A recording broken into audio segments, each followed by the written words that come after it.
Buonasera e ben ritrovati con il TG Flash di New Sicilia, di seguito i titoli più importanti del pomeriggio. La Sicilia fa un passo avanti nella lotta contro il caro voli, è stato aumentato dal 25 al 30% lo sconto sui biglietti aerei per i residenti nell'isola. C'è un nome nella lista degli indagati per la morte di Ugo Vinci, il 24enne è deceduto mercoledì scorso in un incidente stradale a Enna. Si tratta del conducente che adesso dovrà rispondere di omicidio colposo e lesioni stradali colpose.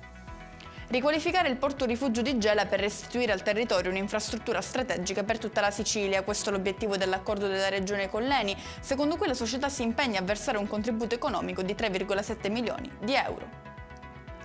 Incidente mortale sulla strada statale 286 tra Castelbuono e Geraci nel Palermitano. La vittima è un ispettore capo della Polizia Municipale di Caltanissetta di 60 anni, Giovanni Calvagno. L'uomo avrebbe perso il controllo della moto su cui viaggiava. Chiudiamo con il meteo. Domenica di sole in Sicilia, per domani si prevede un cielo sereno su gran parte della regione con qualche nube sparsa a Catania e Messina. Le temperature non dovrebbero superare i 25 gradi. E con questo è tutto, prossimo appuntamento lunedì alle 13:30. Grazie per averci seguito, arrivederci.